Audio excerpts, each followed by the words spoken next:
Well, thanks, and I'm very glad to be here. You know, I don't know if I'm going to give you the 40,000 foot level. It makes me uncomfortable to fly at that altitude. But you know, if you take what HR told you this morning and what I, probably will talk about today, it may give you that 40,000 foot perspective. Because if you add ARCIC and CAC together, you do get TRADOC. But I'm certainly not going to speak for General Perkins.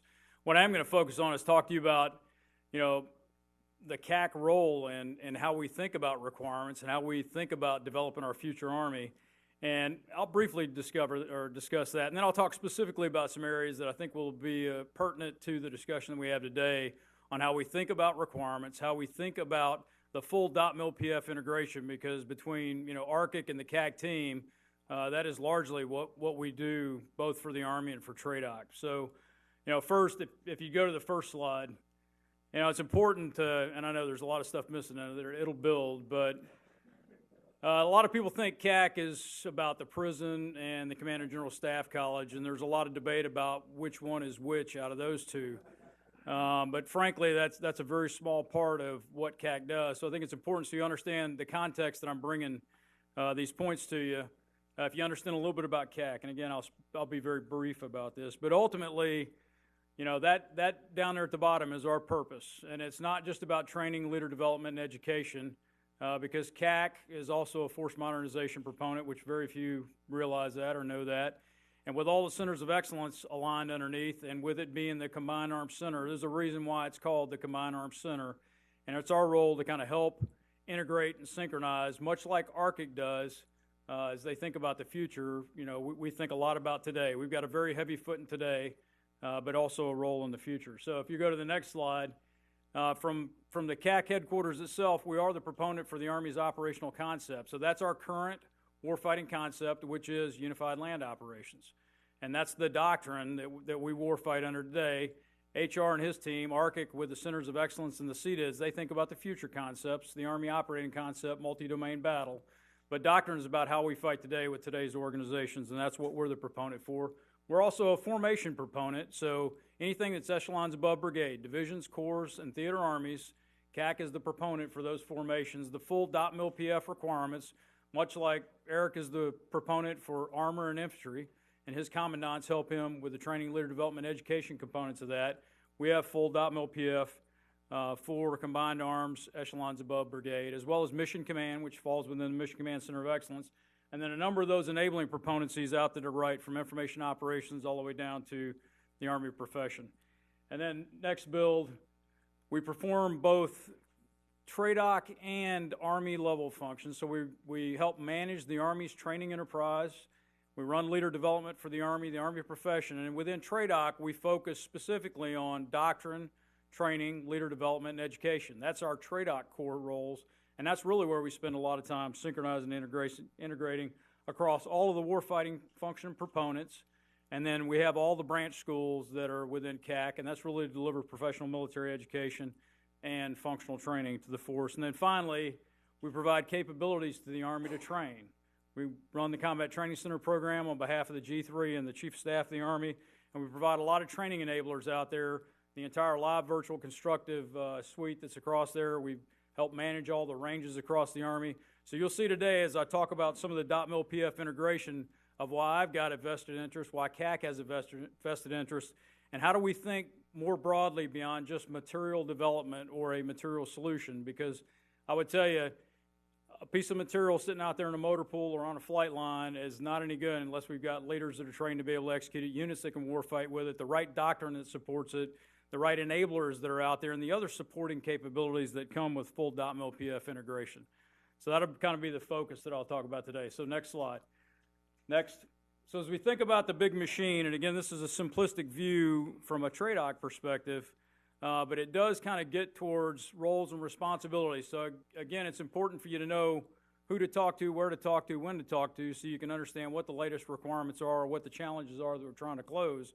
But as you start over there on the left in the operational force, all requirements really start with a lesson that we learn. It's either in training, it's in the operational force, it's during an operation, but there's some kind of lesson that's generated out of that.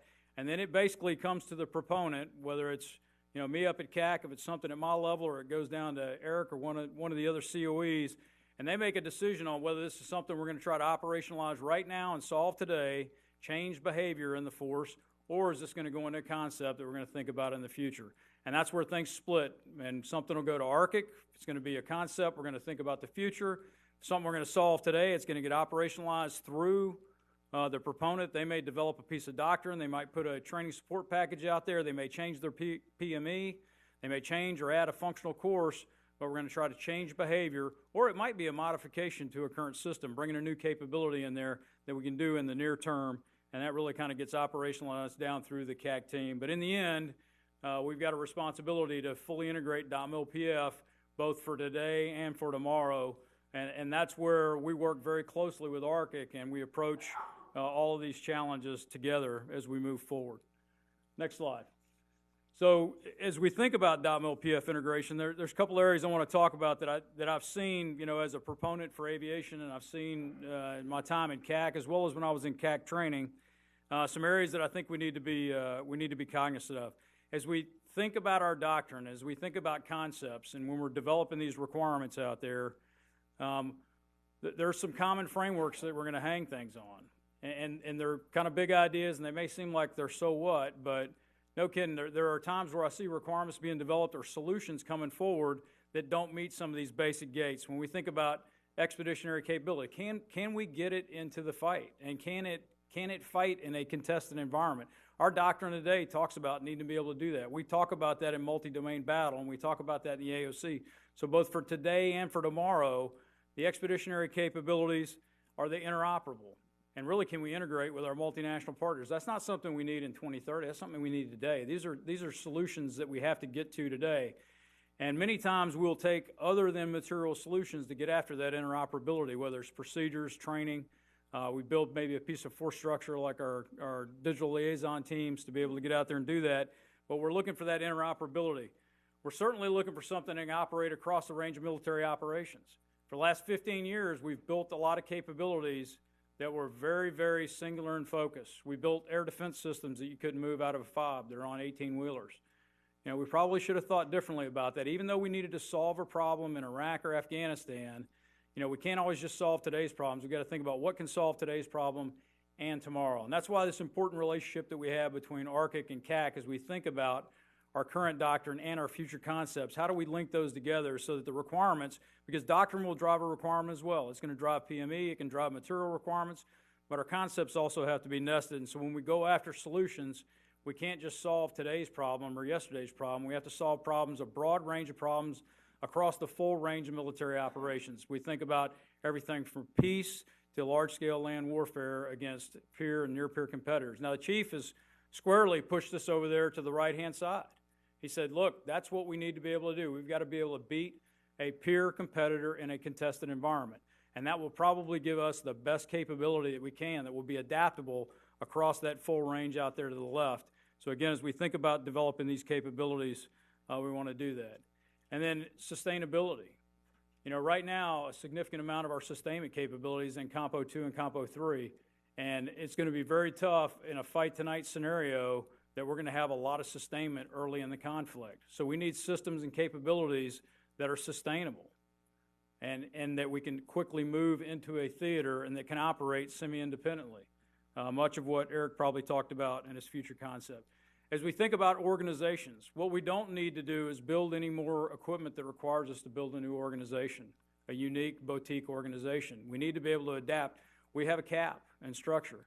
So if it requires more people, then it's probably a no-go. That means we got to trade something else. And I can tell you right now, there are daily debates, if not hourly debates, on structure within the Army of how do we keep the right structure, the right capabilities, and whenever we bring a new capability in there, can we bring it in can it in fact reduce some of our structure potentially so we can repurpose that for other things? So again, as we look at new MOSs, we don't want to generate new MOSs unless we absolutely have to, and the capability is going to have to be worth that.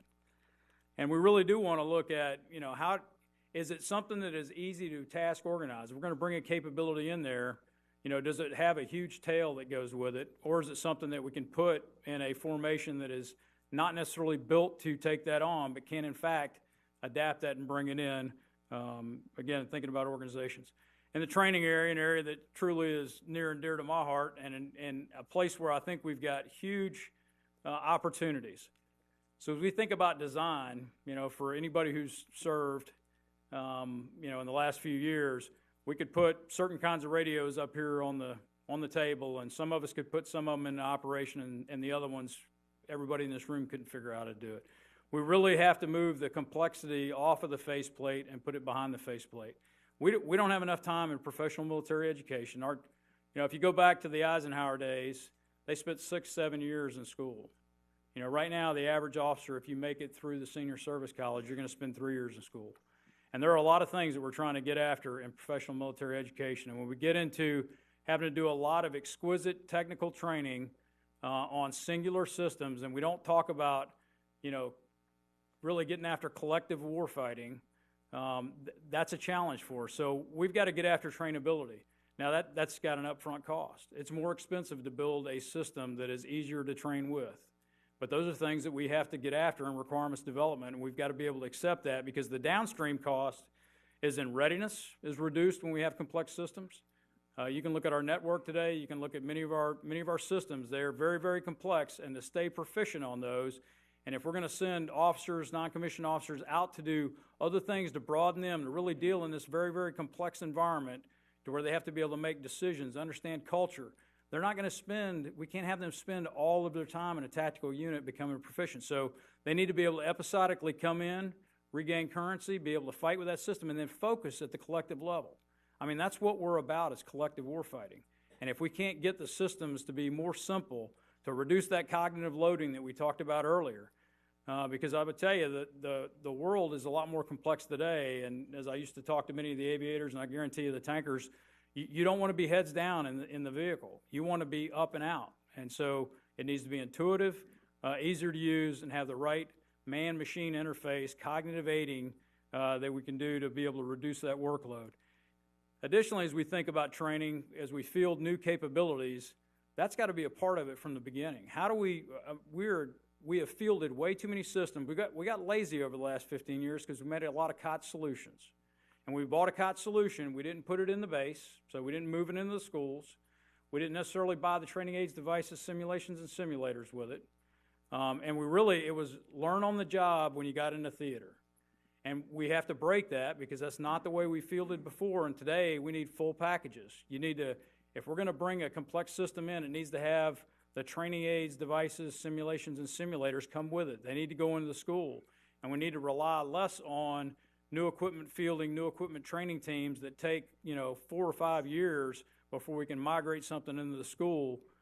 We've got to break that, because we end up losing proficiency in units. They get a one-time touch maybe from a fielding team, and then after that it's up to the unit to maintain that proficiency. We didn't build the muscle memory. So again, thinking about how we bring these systems in. And then really looking at both system and non-system TADs. Our system TADs are really about how do you fight the particular weapon system. It's going to teach me how to shoot the tank, whereas our non-system TADs are about collective warfighting. They're really made to be linked together. Frankly, we need to break the paradigm that we shouldn't have both system and non-system TADs. They need to be interoperable, and as we think about moving to the future training environment, the synthetic training environment, that's one of the requirements that we have, is that we'll be able to integrate both system and non-system TADs. We have very high-fidelity simulators right now that we can't put into collective training. They can only train individual tasks. So, again, conjoining all of that as we move forward, thinking through there. As we think about associated material, so a lot of people don't like to, they'll make the little M. Well, it's always a big M, because when you build one piece of material, it's going to impact a bunch of other material programs. And understanding what that downstream is, if you got to change the size of a vehicle, the weight of a vehicle, what are all the variables that it pushes? And you can look right now as we think about armored vehicle modernization, all the things we're looking through on vehicles, and we realize how many levers get pulled and where we have to take risk at, and understanding that trade space as we develop those requirements that are out there. And something as simple as standardized sets, kits, and outfits and tools.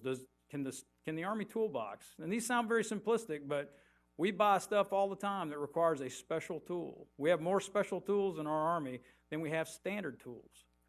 And really, if it doesn't work in a standard toolbox, we ought to think differently about it. So proprietary things, we need to break away from that. And then how do we think about additive manufacturing in the future? This is something that industry is going to have to wrestle with. How are you going to get into that fight? Because when we can build and manufacture components and parts, how are we going to do that? And how are you going to participate in that so we make sure that we've got the right data rights? Again, this is something we're going to have to work out in the acquisition community, but I think there's huge potential benefit in the future as we look at additive manufacturing to, again, get down to, as we think about a future concept and the movement maneuver concept of being able to operate semi-independently, we can bring 3D printers along that can produce lots of components. But again, that's something we're going to have to work out through our acquisition community and through industry.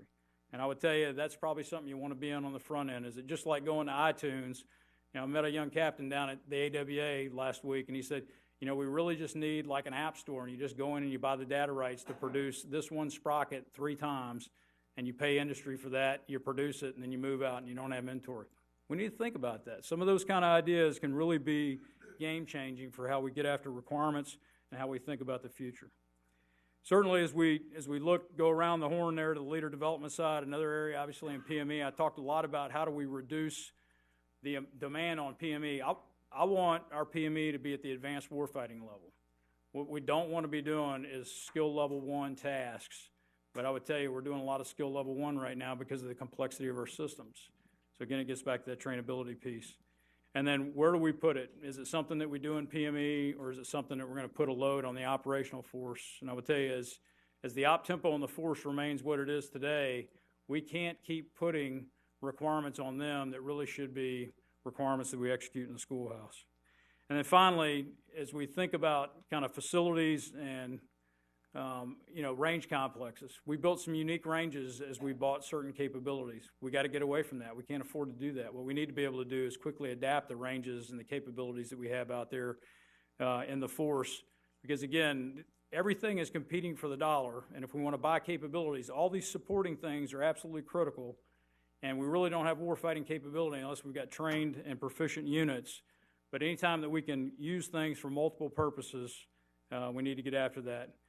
And then I guess I need to hit one other policy area. As we think about, policy is becoming much and much more of a player in our requirements. Think about cyber, where we can and can't do cyber, okay? What we can and can't do with cyber, what we can and can't do with electronic warfare. What we can do in the States versus Germany versus Korea. And before we develop requirements by capabilities, we need to understand what these limitations are, and are we going to need a unique training requirement to be able to make sure we can maintain proficiency, say, of a unit in Europe vice a unit that's here in the States. Again, all of those things need to be considered as we think about the entire range of .mil PF. And whether you're a material developer in the room, a requirements developer, or your industry, each of you has a role in that. And as you look at, for industry, as you think about IRAD, those are some of the requirements that, if you're thinking about where to invest your money, those bigger, broader areas certainly can be some clues as you think about that. But ultimately, go to the next slide. I'll give you a few final thoughts here on just kind of getting requirements right, and then I'll take some questions because I want to try to leave as much time as I could for questions. As I've seen requirements getting developed over the years, we're enamored with technical requirements. And the technical requirement can in fact become the driving requirement when in fact it's not operationalized. And many times that technical requirement will stay out there and the operational relevance of it will die and change. We have to operationalize every one of our requirements. If you can't get after the so what from a warfighting perspective, then we need to relook it. And speed is one of those things that, I kept looking at speed as a variable, and everybody said, well, faster is better. Well, more is not always better. It might be a lot more expensive. It might cost you more in parts. I mean, there's a whole bunch of variables that are behind that. So finding the operational sweet spots on all of these requirements, well, sure, 100% reliability is good. How many of you guys are going to build something that's 100% reliable? And what's the cost of that shiny object? Or that, that it's going to work 97% of the time or 96%. Sometimes we'll throw that percentage out there instead of going, okay, how much do I need to kill? At what range do I need to kill it at? And what's my basic load going to be? And what's the expectation of what that basic load is going to do? Thinking through those operational versus technical requirements. I talked a little bit about kind of defragging the hard drive. When we bring our young officers, young NCOs, soldiers into PME, we are jamming a lot of stuff in their head. And we have got to reduce what it is that we're putting in there so they've got time to think, because really it is about, this is going to be, the next fight is going to be much more of a thinking fight than it's ever been. And if they're so overloaded with trying to remember lots of things that they have to remember that should just be intuitive to them, we've got some challenges. So again, we've got to get that cognitive aiding out there. We've got to reduce complexity. I keep hitting that, but it is a key concern for me because we deal with it every day as we look at PME. Every time I look at PME growth or a functional course growth, 90% of them are due to the complexity of the systems we have and the number of times we change them and the number of times we update the software.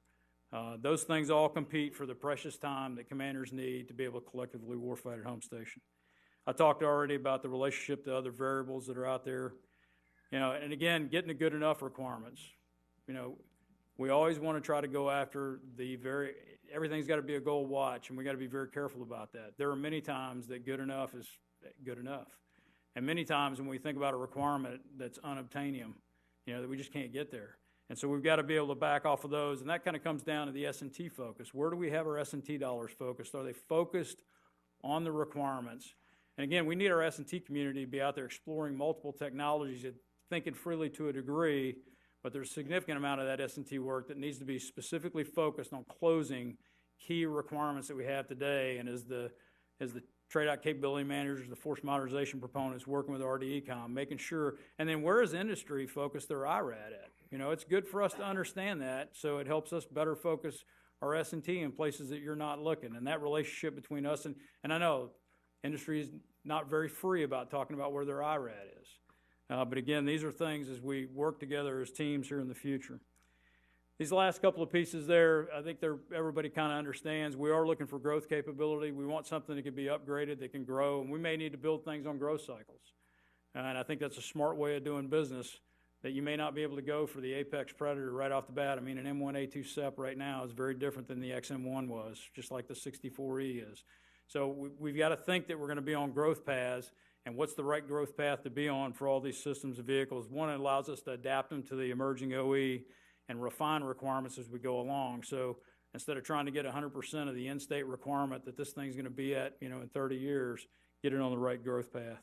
And certainly all the balance points, getting that balance between reliability, sustainability, and affordability. You talk to AMC, and they want everything to be 100% reliable and, doesn't require any gas or parts,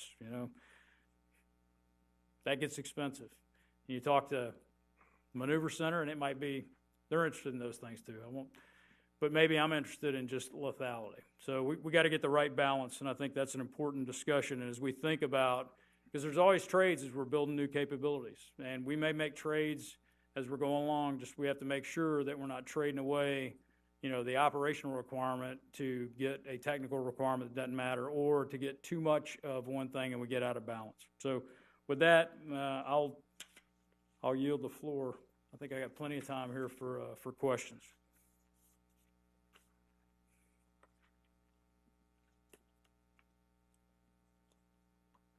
So how do you synchronize the trade-out requirements process with the Army's anticipated funding levels and contracting vehicles? So that's HR's job. No, it is a challenge as we think about, the hardest thing right now when you have tight budgets and you've got a very evolving OE is just setting priorities and deciding what you're not going to do. And that's probably the hardest priority is what are we going to prioritize that we're not going to do? Every program that's out there is a rice bowl. Every piece of PME, I've gone through and looked at our Common Core PME, and I'm trying to cut some stuff out of it because I'm just like, 2 hours of contracting is not going to teach somebody to be a contracting officer. I need those 2 hours to do, to work on those complex systems that everybody's building. But, it is a rice bowl, and it's the same thing on all of our material systems. So I think right now where General Perkins is focused is really trying to get, the priorities of what we're going to do, focusing on them. And as we look at the big 6+1, I think that's a key indicator of kind of where those priorities are, and that's still evolving a bit. But he's also pushing very hard about what are we going to stop doing. It's not just in material, but it's across all of them, because we're going to have to make some decisions in those lines. And I think that's the key piece. of slapping the table on what we're going to quit doing and what we're going to give up on. And I think there's stuff out there that we can. We've got to go after the most important priorities.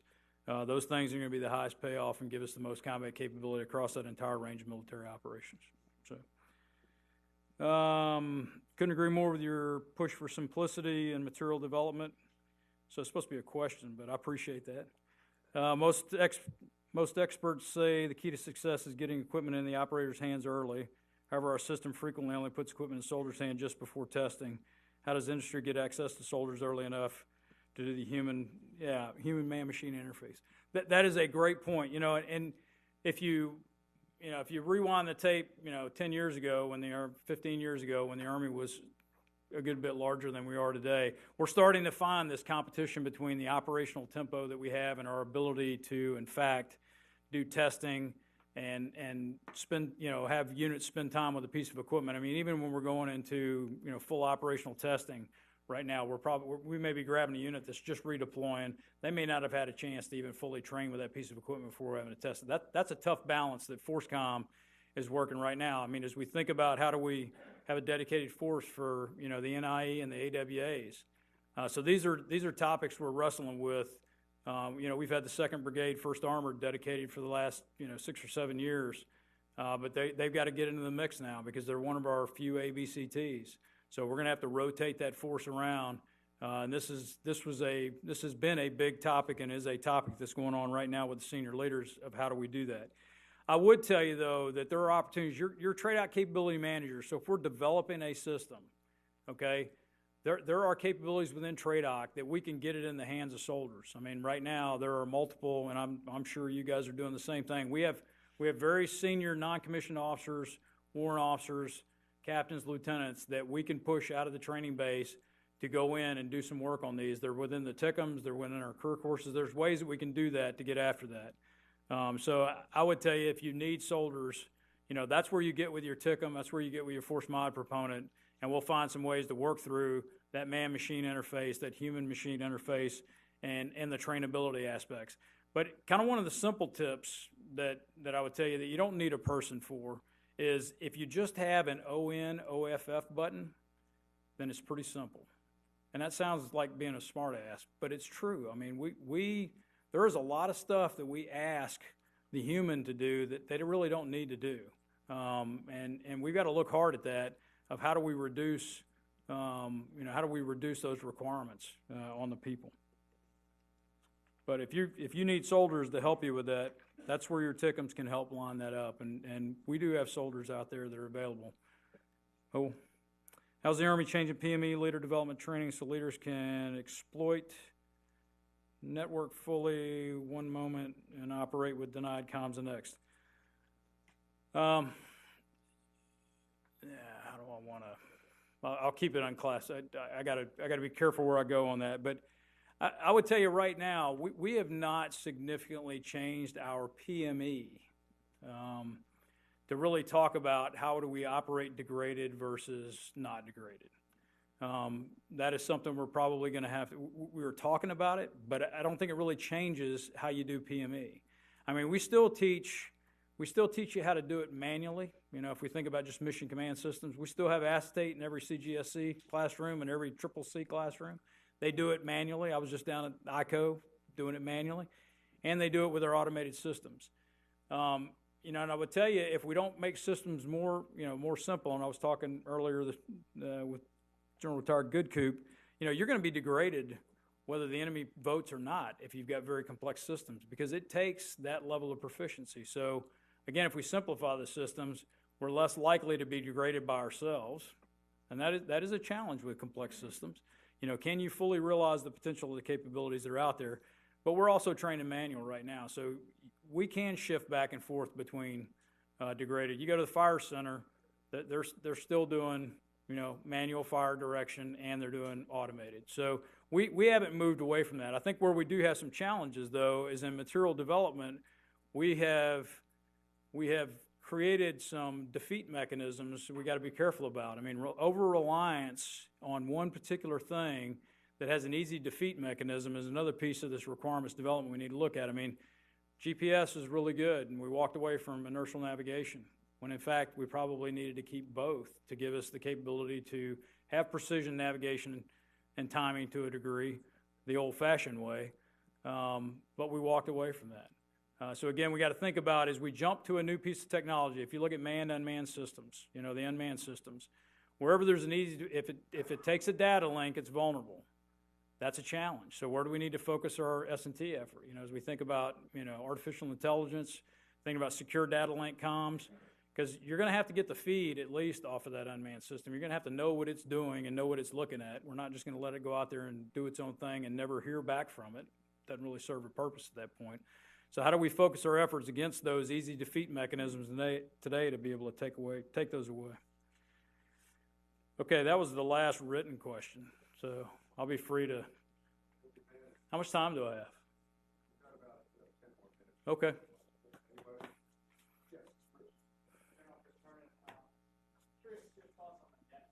Yeah. Yeah.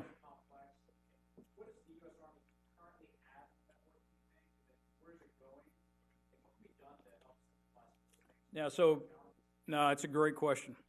So we're running what we call a tabletop exercise out at Leavenworth right now. And what we're doing is we're going, again, as we built capabilities, a lot of times it's easier to build things that you need for today. So we built the network in a lot of cases to kind of deal with the challenges that we've had over the last 15 years. We clearly have a strategy to evolve away from that and get to more. We've got to be able to execute, combined arms operations, maneuver operations, large-scale land warfare. So there's some challenges with our network right now as we get after that. How we've got our command post configured. So, because again, we can talk about the network, but really it's all the things that plug into it and the capabilities we're trying to get out of it. So we now have the command post as a portfolio, and we're relooking. We can't be DRASH-based, large, immobile command posts. They're not survivable, and frankly, they're huge. It takes too many trucks and everything else. So we're already at the AWA. We're experimenting with much more mobile, much more capable expeditionary command posts. So as we get the command post portfolio right, and I think we're on the right track there at both brigade level all the way up through corps level. And then next week or I guess it's this week through next week, as we go through the tabletop exercise, and we brought every combatant command in, every theater, Army, ASCC, all the centers of excellence. We're going through and validating all of the requirements for the network against our operational war plans. Remember I talked about operationalizing the requirements?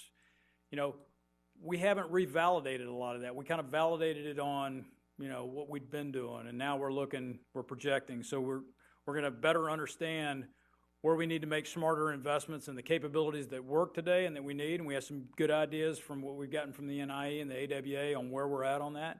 And there's some places where we think we can divest and reinvest in other capabilities from a joint interoperability perspective. We got some pretty significant gaps there. And having the UK down there with us, as well as the Danes and the Canadians, we learned a lot of things at this last Army warfighting assessment. So the value of those, and it gets back to getting things in the soldiers' hands. Again, the NIE and AWA are a place where you can get it, and Eric you run a warfighting experiment a couple times a year down there. So there's soldiers that can use these capabilities. But the network is too complex. I think certainly we've got to think about, the emissions that we have. I think we've got to think about unidirectional comms. How do we get to that? How do we have multiple, as you think across a PACE plan, your primary, alternate, contingency comms, emergency comms, do we have a PACE plan?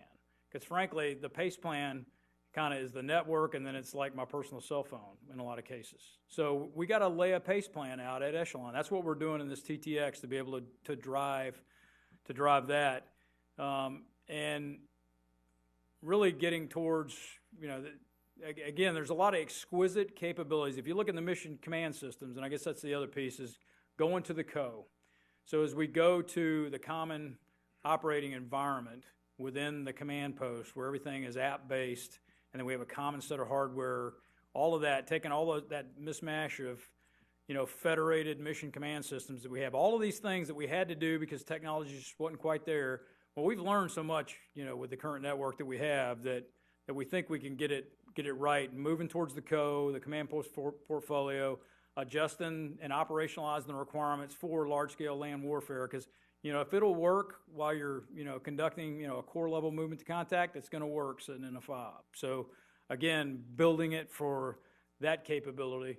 And then last, I think, is how do we reduce the amount of data? We've become data hogs. We really have. And so do we have things on platforms that produce lots of data that we have capabilities on them to process? It's kind of forward processing and exploitation. There's a lot of things that are out there that can reduce the demand on our data pipes. So if we don't have to have as much data, right now an Apache battalion with 5 or 6 Gray Eagles is putting out 50 megabits of data a second. Yeah, think about that. I don't know. I can't even imagine how much that is. But it's a lot more than our network can take. So that's a broad range of things that we're getting after, but certainly probably in the top 2 or 3 priorities that we've got in the Army right now is not just the network, but it's being able to fully realize mission command, which is absolutely critical. You've heard the chief talk about that. And it really gets to, can we maintain shared understanding? Can we have a level of trust, for our leaders to be able to operate out there independently, exercise discipline initiative with just understanding the commander's intent and having a shared understanding of the environment. So, and our network's an important part of that, to be able to establish that. And then when it's not available, we exercise discipline initiative. So probably a little more than you wanted, but go ahead, sir.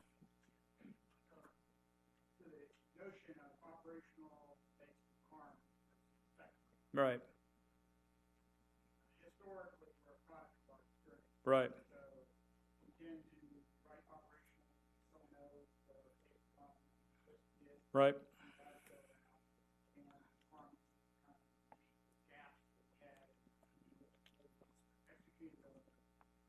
So as you look going forward, you, Chief, and others talk about this new operational environment that we're moving into, built around building. None of us ever fought. Right. Not in a future. Right. So how do you bring the right players together to help you build the LTG for mega-city operations so that you can drive the technical requirements? Right. No, it's a great question. And I think as, urban fighting, and again, this is a part of our intellectual, discussion that we're having in the Army of how do you think about, hey, we need to be able to train in a megacity. Well, we're only going to do that virtually. We're not gonna build a megacity, and because it's not the structure, it's the people. That is the complexity of that environment. That every building's got its own culture potentially. Maybe a floor's got its own culture. And as we think about the future, again, as we start breaking it down and we think by echelon, I would tell you that, at the squad level, we have been fighting in megacities at the squad level because it's about what's on the block, and it's, and at the platoon, company, battalion level. Really where we haven't thought about megacities is at the operational and strategic level. That's the real, at the tactical level, we've been in very big, complex urban areas.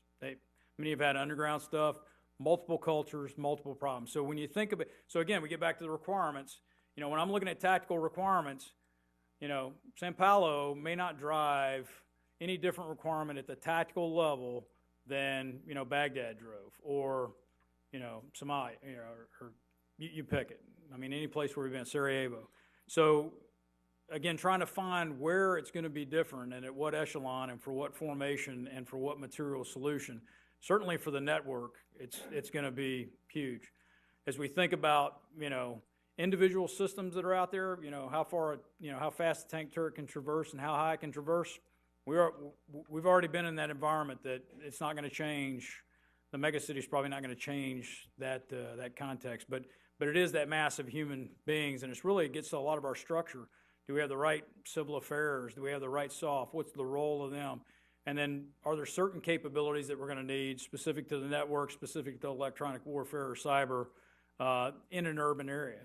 And we're going through right now with the G2, and the chief did his SIG last year before last, focused for a couple of years on thinking about megacities, but they didn't get to the level of detail that you're talking about, and that's a place where we've got to get to. And we did have a mad scientist, I guess it's been, I don't know, Dave, remind me, I think it was about 4 or 5 months ago where the G2 sponsored one on mega cities. Again, we didn't get to what you're talking to, though. So that's a tasker to me, and I'll talk with HR, because, but we also can't lose sight of the fact that much of what we've learned in urban fighting will apply regardless of whether we're in a mega city or just an urban area. And we got to figure out where that break point is, because I'm not saying all of it does, but there is a break point, so we don't like redo all of this stuff down here, because it should be the same. We can really focus on what has changed, what's different, how do we need to think differently about it, because I think there is. I'm not sure exactly where the break point is. I don't know if that got to your point, but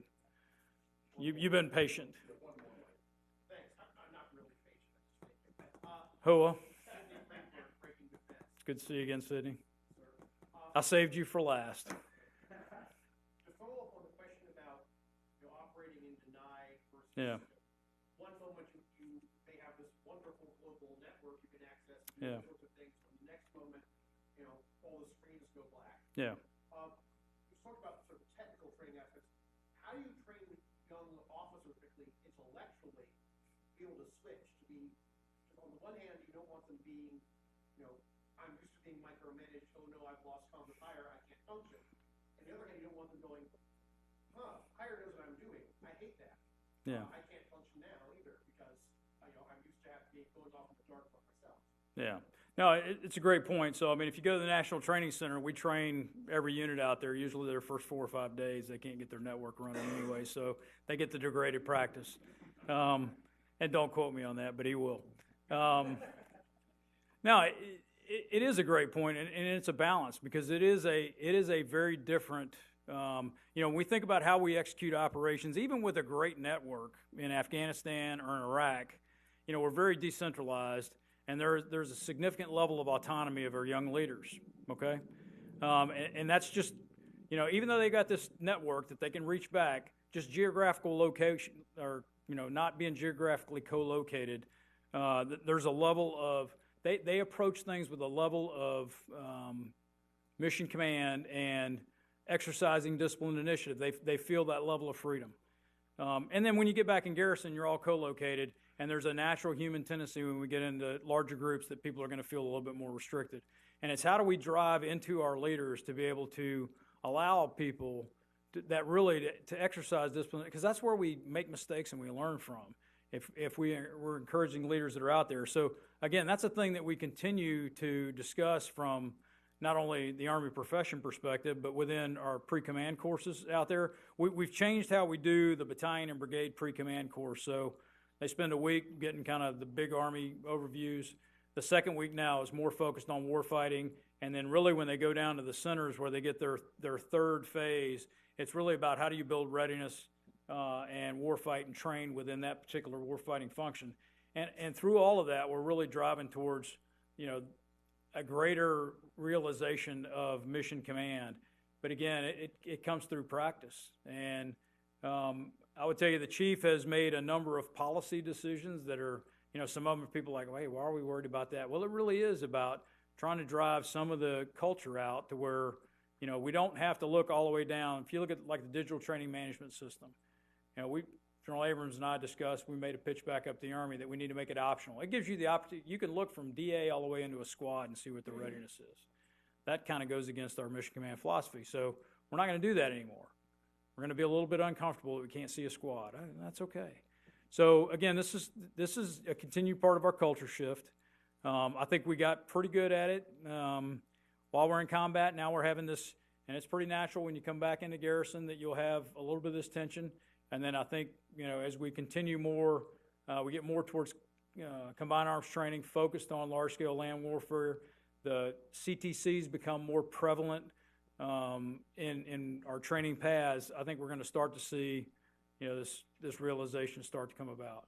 But it's a debate that we constantly talk about, and there's no magic button out there. It's just going to take time. It takes practice, takes training, takes a level of trust. And it's certainly something we're going to continue to aspire to. Now, thanks for all of you. Hopefully something I said was useful to somebody besides Sydney. Oh.